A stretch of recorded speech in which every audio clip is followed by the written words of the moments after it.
매일 성경과 함께하는 오늘의 큐티 시간입니다. 10월 14일 오늘의 말씀은 열왕기상 15장 33절에서 16장 14절입니다.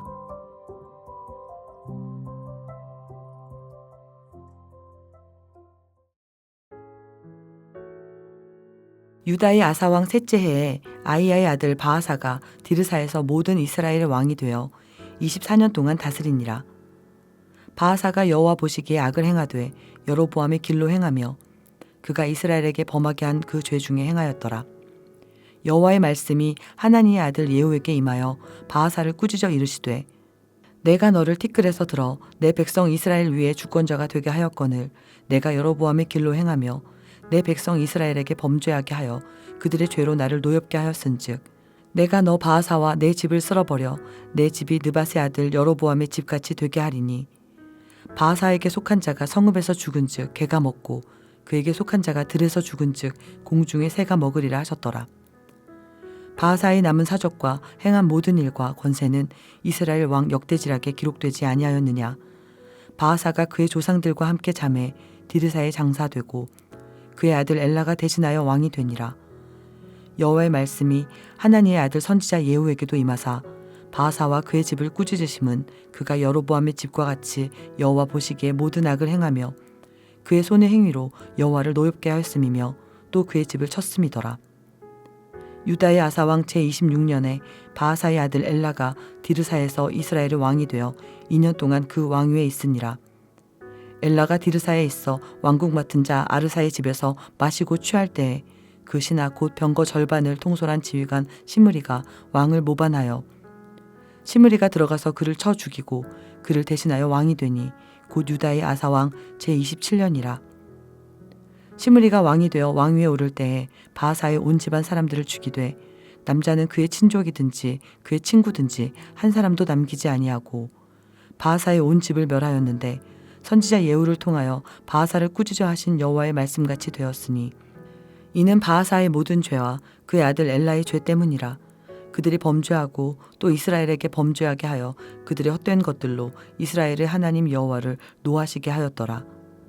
엘라의 남은 사적과 행한 모든 일은 이스라엘 왕 역대지락에 기록되지 아니하였느냐. 10월 14일 토요일 우리에게 주시는 오늘의 말씀은 열왕기상 15장 33절에서 16장 14절까지의 말씀입니다. 계속해서 북이스라엘 왕들의 이야기가 이어집니다. 첫 구절인 33절은 아히야의 아들 바아사가 왕이 되어 24년 동안 다스렸다고 말합니다. 남유다 왕들은 어머니가 소개되는 반면 이스라엘에서는 아버지 이름이 소개됩니다. 왜 이러한 차이가 날까요? 유다 왕은 계속해서 다윗 왕조가 이어져 선대 왕이 아버지이기 때문에 굳이 언급할 필요가 없었습니다. 그러나 이스라엘은 달랐습니다. 계속해서 왕조가 바뀌기에 아버지 이름이 소개되는 것입니다. 이틀 전에 우리가 유다 왕 아사를 살펴보았는데요. 아사 왕이 41년간 통치하는 동안 북이스라엘은 여로보암, 나답, 바아사, 엘라, 시므리, 오므리, 아합까지 총 7명의 왕이 통치하게 됩니다. 14장 15절에 여호와께서 이스라엘을 쳐서 물에서 흔들리는 갈대같이 되게 하신다고 예언했었는데 그야말로 불안정의 극치였음을 확인하게 됩니다. 아히야를 통해 예언하신 대로 여로보암 가문이 바아사를 통해 진멸을 당했습니다. 새롭게 세워진 바아사 왕조는 어땠을까요?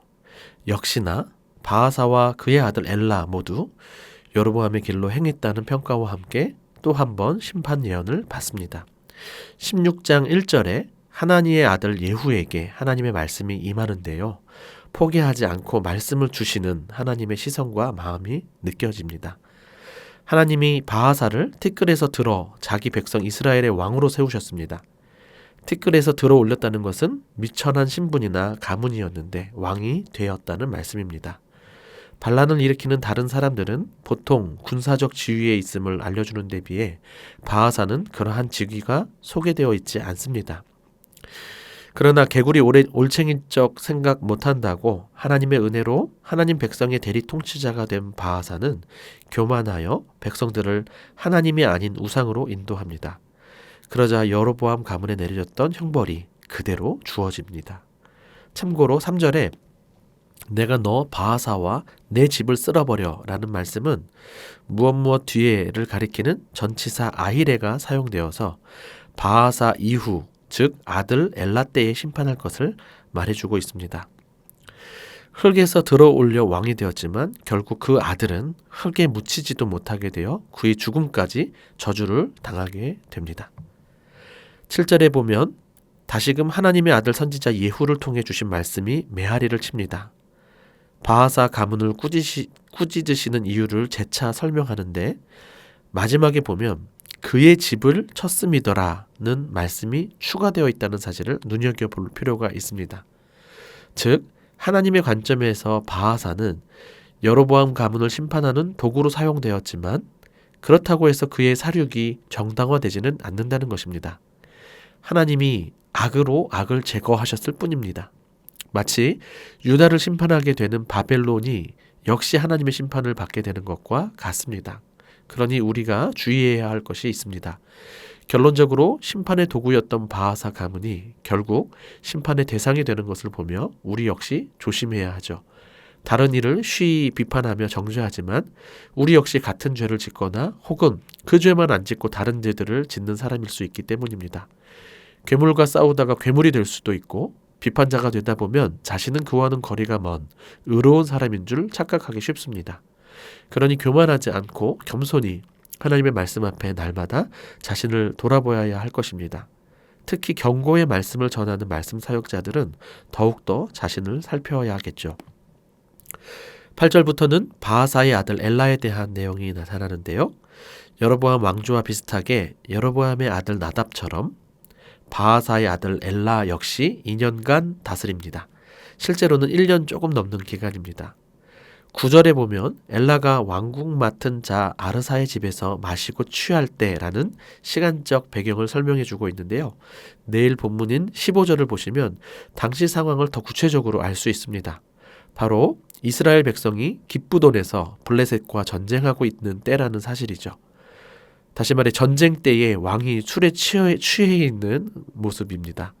가장 긴장해야 할 때이고 백성들은 왕의 선택에 의해 전쟁에 나가 목숨을 걸고 싸우는데 정작 왕 자신은 권력과 술에 취해 있는 상태이죠. 마치 다윗이 전쟁 중 밧세바를 간음했던 것처럼 지도자로서 무책임한 모습을 보여줍니다. 결국 그는 그가 가장 신뢰했던 왕국 맡은 자 아르사의 집에서 역시 신뢰했던 지휘관 시므리의 반역으로 인해 죽게 됩니다. 시므리는 후한을 없애기 위해 바하사 가문만이 아니라 그 친구들, 즉 바하사 가문의 측근들을 모두 멸하게 되는데 이 역시 12절에서 표현하는 대로 하나님의 말씀이 성취된 것입니다. 그리고 재차 그 원인이 죄 때문임을 알려주면서 13절에서는 그 죄를 더 구체적으로 명시해 줍니다. 바로 헛된 것들로 하나님을 노하게 하셨다는 것이죠. 여기서 말하는 헛된 것은 우상을 가리킵니다. 그렇게 이스라엘 왕들과 이스라엘 백성이 하나님을 노하게 했던 죄는 다름 아닌 우상 숭배였습니다. 아사가 우상 숭배를 척결했던 것과 대조적으로 북이스라엘은 이처럼 한결같이 우상 숭배의 역사가 단절되지 않다가 결국 아수르에 의해 멸망하게 될 것입니다. 여로보암의 죄, 그러니까 하나님을 바로 예배하지 못하고 우상을 섬기게 되어 헛된 것을 쫓다가 모두 멸망당해서 헛되게 돼버리는 그 길로부터 몸부림치며 벗어나야 합니다. 계속해서 부지런히 하나님만 섬기며 그분의 말씀을 쫓아 사는 우리의 묵상과 삶이 되기를 바랍니다. 기도하겠습니다. 하나님, 한결같이 과거의 죄로부터 단절되지 못하고 이어가는 이스라엘 왕들을 보며 우리 역시 마냥 비판만 할 수 없는 존재들임을 깨닫습니다. 죄의 권세가 이토록 강력하니 회개하는 것 자체가 엄청난 은혜임을 깨닫게 됩니다. 우리를 죄로부터 자유케 해주신 주님, 계속해서 우리를 성령과 말씀으로 지켜주시되 우리 속에 은밀하게 들어오는 우상들을 척결하여 주시고 세상에 통용되는 우상적 힘의 방식이 아니라 온 세상을 영혼의 관점에서 통치하시는 말씀의 방식으로 살아갈 수 있도록 도와주옵소서. 우리의 유일한 왕 예수 그리스도의 이름으로 기도합니다. 아멘.